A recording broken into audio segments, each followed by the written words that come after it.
வணக்கம் நண்பர்களே. Welcome to movie critic channel. ஒரு சாதாரண நடுத்தர குடும்பத்துக்கு அரசு வேலை அப்படிங்கிறது ஒரு கனவு மட்டும் கிடையாது, அது ஒரு வாய்ப்பும் கூட. அந்த எக்ஸாம்லயே முறைகேடு நடந்தா எப்படி இருக்கும்? இன்னைக்கு நம்ம பார்க்க போறது ரீசெண்டா அமேசான் பிரைம்ல துஷரா விஜயன் நடிப்புல வெளிவந்திருக்கிற எக்ஸாம். இந்த சீரீஸ் ஆடியன்ஸுக்கு அந்த வழிய எப்படி காட்டியிருக்கு, வாங்க ரிவ்யூக்குள்ள போலாம். சீரீஸோட கதை அப்படின்னு பாத்தீங்கன்னா, நீலகிரியில இருக்கிற தைக்காரா அப்படிங்கிற ஒரு ஊர்ல அரசு வேலைக்கான எக்ஸாம் நடக்க இருக்குது. அந்த ஊர்ல டிஎஸ்பியா சார்ஜ் எடுக்க அதிதி பாலன் வந்துகிட்டு இருக்கிறாங்க. அப்ப துஷரா விஜயன் அதிதி பாலனை கடத்திக்கிட்டு போய் ஆள்மாறாட்டம் பண்ணி அந்த இடத்துல டிஎஸ்பியா சார்ஜ் எடுக்கிறாங்க.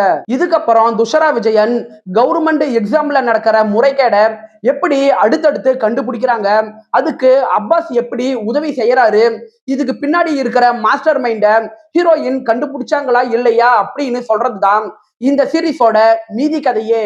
சீரீஸோட பாசிட்டிவ்னு பார்த்தா, சமூகத்துல நடக்கிற கோச்சிங் சென்டர் முறைகேடுகள், கொஸ்டின் பேப்பர் லீக்கேஜ பத்தி இந்த சீரீஸ் மூலமா இவங்க தைரியமா பேசினது நல்லாவே இருக்குது. இந்த சீரீஸ்ல துஷரா விஜயன் ஜான்சி அப்படிங்கிற கதாபாத்திரத்துல நல்ல அழுத்தமா நடிச்சு ஆடியன்ஸ பல இடங்கள்ல கவர்றாங்க. இந்த சீரீஸ்ல மொத்தம் 7 எபிசோடு இருக்கு. ஒவ்வொரு எபிசோடுமே 30ல இருந்து 35 நிமிஷம் வரைக்கும் ரன் ஆகுது. சோ உங்ககிட்ட ஒரு 3.5 மணி நேரம் இருந்தா குயிக்கா உங்களால இந்த சீரீஸ பார்த்து முடிக்க முடியும். ரொம்ப நாளைக்கு அப்புறம் அப்பாஸோட நடிப்பு இந்த சீரீஸுக்கு புது ஒரு எனர்ஜியை கொடுக்குது.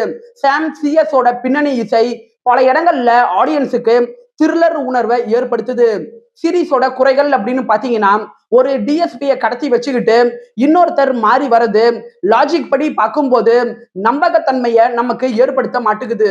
டார்க் த்ரில்லர் சீரீஸுக்கே உரிய அதே மேக்கிங் ஸ்டைல் தான் இந்த சீரீஸ்லயும் இருக்கு. சோ சில இடங்கள்ல நம்மளால இந்த சீரீஸை ப்ரிடிக்ட் பண்ண முடியுது. அதிதி பாலன் மாதிரி ஒரு திறமையான நடிகை இந்த சீரீஸ்ல இருந்தாலும் அவங்கள இன்னுமே நல்லா இவங்க பயன்படுத்தியிருக்கலாம். காட்சிகள் சில இடங்கள்ல சட்டுன்னு மாறுறது திரைக்கதையோட வேகத்தை கொஞ்சம் குறைக்க தான் செய்யுது. ஓவராலா இந்த சீரீஸ் ஒரு ஆவரேஜான சீரீஸ் தான். ஆனா சமூகத்துக்கு நல்ல ஒரு விழிப்புணர்வை தரக்கூடிய ஒரு சீரீஸ் அப்படின்னு சொல்லலாம். விருப்பப்படுறவங்க பாருங்க. 10க்கு 6.1 ரேட்டிங் கொடுக்கலாம். என்னுடைய ரிவ்யூ உங்களுக்கு பிடிச்சதுன்னா மறக்காம லைக் பண்ணி சப்ஸ்கிரைப் பண்ணுங்க. வேற ஏதாவது படத்தோட ரிவ்யூ வேணும்னா அந்த படத்தோட பெயரை கமெண்ட்ல பதிவிடுங்க. நாம வேற ஒரு வீடியோல சந்திக்கலாம். அது வரைக்கும் நன்றி, வணக்கம்.